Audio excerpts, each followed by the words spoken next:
Welcome to A Guide to Every Deck in EDH. Today we're looking at Nikya of the Old Ways. So Nikya is a 5 mana Gruul commander. It's a 5/5 Centaur Druid, and it says you can't cast non-creature spells, and whenever you tap a land for mana, add 1 mana of any type that land produced. So obviously we're trying to ramp in a way that puts lands onto the battlefield, and then Nikya, assuming that we have 5 lands, will take us from 5 to 10 mana immediately, and then we can use that to deploy a bunch of big, stompy, powerful threats that we can use to win the game.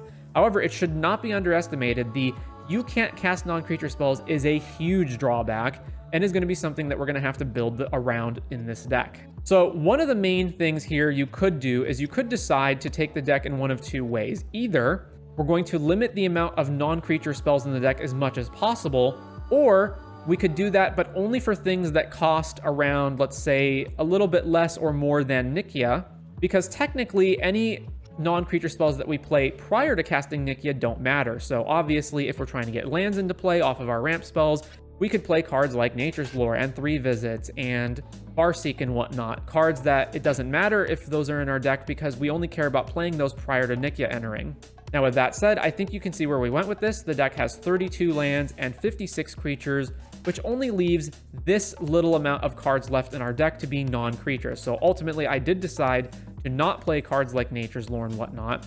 So we're going to be getting lands ramped out of our deck in other ways. So to start with our ramp, and we do have a fairly large amount of it at 25, obviously we do want to play all the best mana dorks like Arbor Elf and Delighted Halfling and whatnot. But we are also playing creatures that find lands where we can. So these include things like Farhaven Elf, Sakura Tribe Elder, Springbloom Druid, Dutina, Speaker of the Tajuru, Wood Elves, Yavimaya Dryad, and Yavimaya Granger.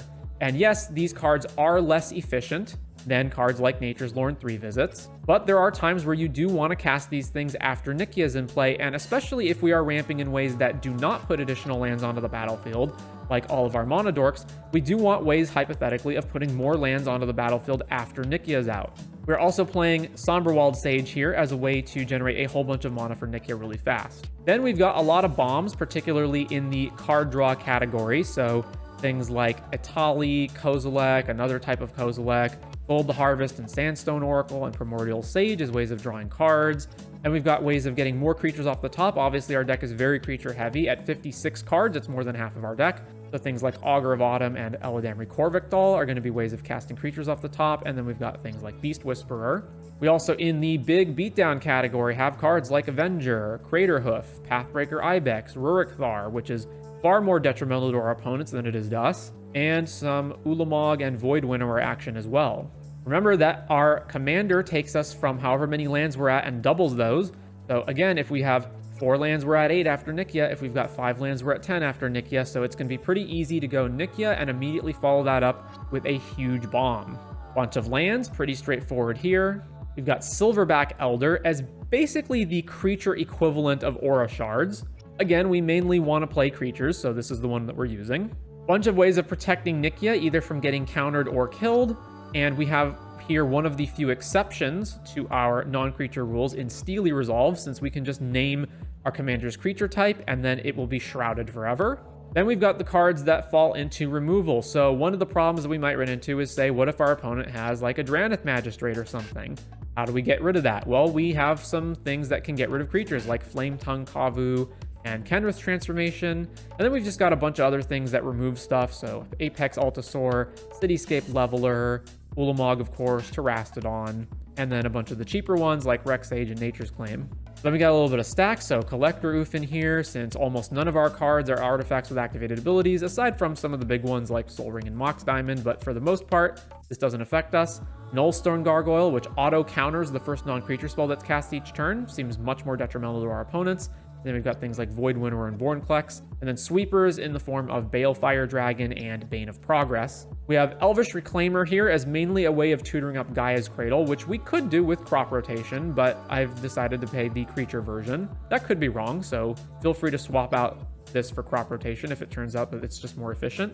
And while obviously there were many other big threats and whatnot that we could have played, ultimately decided to go with these ones as I felt they were the most efficient or powerful depending on what you were trying to do.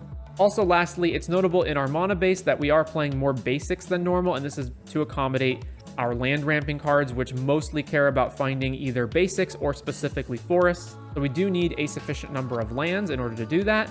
So I've cleared out some of the dual lands that I would normally play in this type of deck in order to make room for these basic lands. But other than that, you can still see that a lot of the ones that are best here, so like Grove of the Burn Willows, Karplusan Forest, like all that stuff is still here. We're just not also playing Copperline Gorge or Rockfall Vale, for example. But with all that said, that is going to do it for Nikya of the Old Ways in EDH.